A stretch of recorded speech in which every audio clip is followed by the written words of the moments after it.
Pastor, we would like to have an overview on the Gospel of Mark for us. All right. Why not we begin with the beginning, which is Mark chapter 1, verse 1. The beginning of the good news, there you are. The good news about Jesus, the Messiah, the Son of God, as it is written in Isaiah the prophet. And then he quotes a beautiful quotation from Isaiah, but he weaves in a couple of other scriptural portions there. And he says, a voice of one calling in the wilderness, prepare the way for the Lord, make straight paths for him. And who is that going to be? Obviously, John the Baptizer. So, Mark 1:1 says, this is the beginning of the good news. And anybody whose ear is tuned to Isaiah 52, we said that earlier, is hearing, what is the good news? That the God of Israel has finally come. And he is going to set up his kingdom. This is the beginning. Jesus, the Messiah, he is a Son of God. And to prepare his way, just like any important person comes, there is a preparation.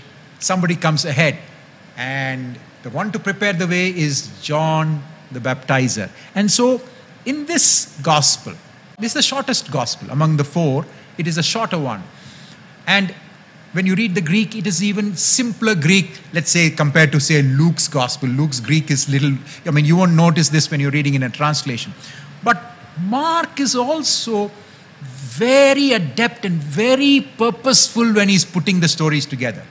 So, his purpose is to lead us to understand a couple of important things. Who is this Messiah? You see, the Jewish people, disciples of Jesus included, expected a Messiah who will come and kick out these Romans, right? And so, as they began to follow Jesus, first of all, Jesus was casting out evil, delivering people, bringing, in a sense, the new creation. Wow, he is the Messiah. So now all what they learned from their grandmother about the Messiah and from their rabbis, when the Messiah comes, these -- Romans will be kicked out. And they were waiting for that. So they start following Jesus. He does miracles, miraculously feeding people. Wow, he's the Messiah. So we come to this beautiful passage in chapter 8, for example. And we find Jesus says, chapter 8, he asks his disciples, who do you say I am? Verse 29.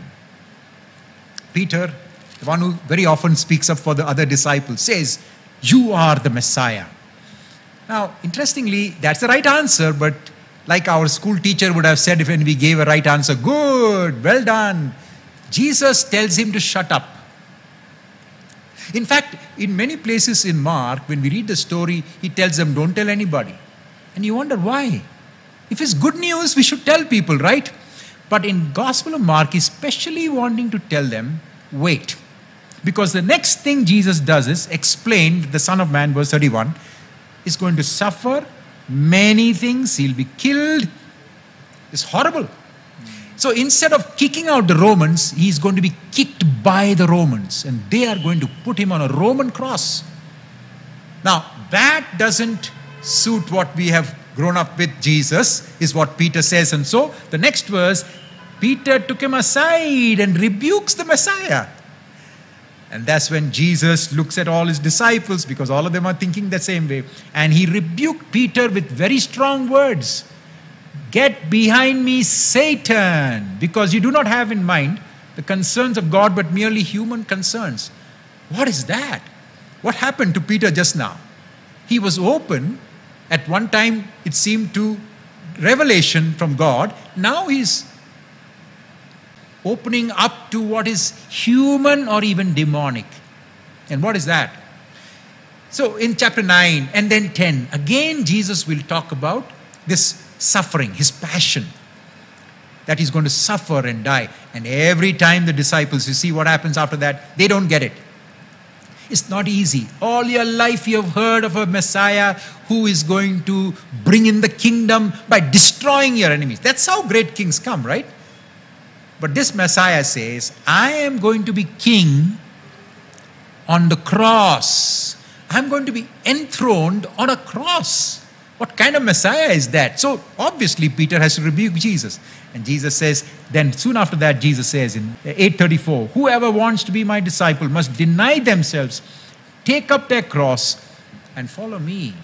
The reason Jesus does not allow his disciples to speak up yet is they don't understand the nature of discipleship.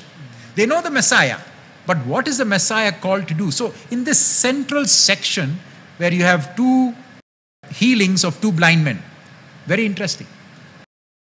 No time to explain everything here.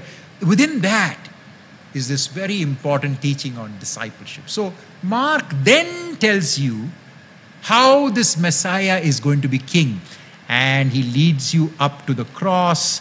And interestingly, in Mark chapter 15, when Jesus is on the cross, something happens. Verse 38. The curtain of the temple was torn in 2 from top to bottom. That is a sign that God's business in the temple is over. Because now we have a new temple. That's the body of Jesus. To enter into the presence of God. And then, one of the centurions, a Roman, the one who crucified him, he says, surely this man was the Son of God. Now that is so unusual. A proclamation by not one of the disciples here. A person who receives this revelation, somehow he recognizes this man is the Son of God.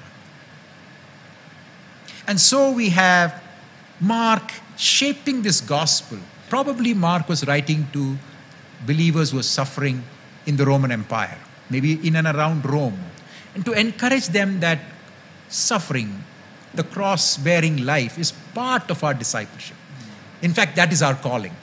And it is in calling to be a servant, to serve others, that we are called to follow Jesus, the servant who died on the cross. So Mark is very, very beautiful, very unusual in many ways, but again, unique in that form.